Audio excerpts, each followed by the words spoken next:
ನಮಸ್ಕಾರ ವೀಕ್ಷಕರೇ, 5ನೇ ಟೆಸ್ಟ್ ಪಂದ್ಯದಲ್ಲಿ ಸ್ಫೋಟಕ ಬ್ಯಾಟಿಂಗ್ ಆಡಿ ಮಿಂಚಿದರು ರಿಷಭ್ ಪಂತ್.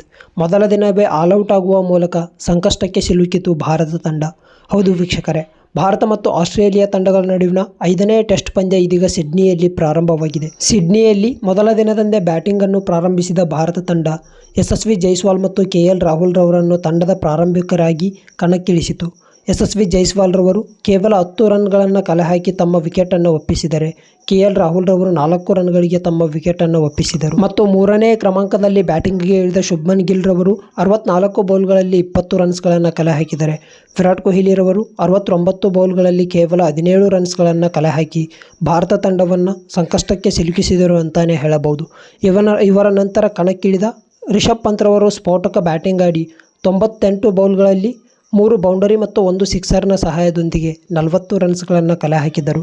ರವೀಂದ್ರ ಜಡೇಜಾರವರು 95 ಬೌಲ್ಗಳಲ್ಲಿ 26 ರನ್ಸ್ಗಳನ್ನು ಕಲೆಹಾಕಿದರೆ ಕಳೆದ ಪಂದ್ಯದಲ್ಲಿ ಸ್ಫೋಟಕ ಶತಕವನ್ನು ಸಿಡಿಸಿದ್ದ ನಿತೀಶ್ ಕುಮಾರ್ ರೆಡ್ಡಿಯವರು ತಾವು ಎದುರಿಸಿದ ಮೊದಲ ಬೌಲ್ನಲ್ಲೇ ಸ್ಟೀವ್ ಸ್ಮಿತ್ ರವರಿಗೆ ಕ್ಯಾಚ್ ನೀಡುವ ಮೂಲಕ ವಿಕೆಟನ್ನು ಒಪ್ಪಿಸಿದರು. ವಾಷಿಂಗ್ಟನ್ ಸುಂದರ್ 30 ಬೌಲ್ಗಳಲ್ಲಿ 14 ರನ್ಸ್ಗಳನ್ನು ಕಲೆಹಾಕಿದರೆ ಪ್ರಸಿದ್ಧ ಕೃಷ್ಣರವರು 10 ಬೌಲ್ಗಳಲ್ಲಿ 3 ರನ್ಸ್ಗಳನ್ನು ಕಲೆಹಾಕಿದರು.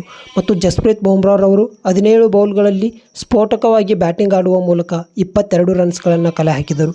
ಮತ್ತು ಕೊನೆಯಲ್ಲಿ ಮೊಹಮ್ಮದ್ ಸಿರಾಜ್ ರವರು ಬ್ಯಾಟಿಂಗ್ಗೆ ಇಳಿಯುವ ಮೂಲಕ 16 ಬೌಲ್ಗಳಲ್ಲಿ 3 ರನ್ಸ್ಗಳನ್ನು ಕಲೆಹಾಕಿ ಭಾರತ ತಂಡವನ್ನು 185 ರನ್ಸ್ಗಳಿಗೆ ತಲುಪುವಂತೆ ಮಾಡಿದರು. ಇತ್ತ ಕಡೆ ಆಸ್ಟ್ರೇಲಿಯಾ ತಂಡದ ಪರವಾಗಿ ಮಿಚೆಲ್ ಸ್ಟಾರ್ಕ್, ಪ್ಯಾಟ್ ಕಮಿನ್ಸ್ ಮತ್ತು ಸ್ಕಾಟ್ ಬೋಲ್ಯಾಂಡ್ ರವರು ಸ್ಫೋಟಕವಾಗಿ ಬೌಲಿಂಗ್ ಮಾಡುವ ಮೂಲಕ ಭಾರತ ತಂಡಕ್ಕೆ ಸಂಕಷ್ಟವನ್ನು ತಂದು ಒಡ್ಡಿದರು ಅಂತಾನೆ ಹೇಳಬಹುದು. ಸ್ಕಾಟ್ ಬೋಲ್ಯಾಂಡ್ ರವರು ಭಾರತದ ವಿರುದ್ಧದ 5ನೇ ಟೆಸ್ಟ್ ಪಂದ್ಯದಲ್ಲಿ 4 ವಿಕೆಟ್ಸ್ಗಳನ್ನು ಪಡೆದು ಮಿಂಚಿದರೆ ಮಿಚೆಲ್ ಸ್ಟಾರ್ಕ್ ರವರು 3 ವಿಕೆಟ್ಸ್ಗಳನ್ನು ಪಡೆದುಕೊಂಡರು.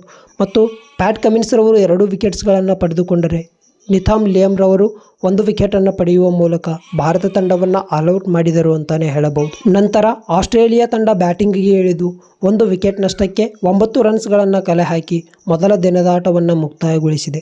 ನಾಳೆ ಮತ್ತೆ ನಮ್ಮ ಭಾರತ ತಂಡ ಬೌಲಿಂಗ್ ದಾಳಿಗೆ ಇಳಿಯಲಿದೆ ಅಂತಾನೆ ಹೇಳಬಹುದು.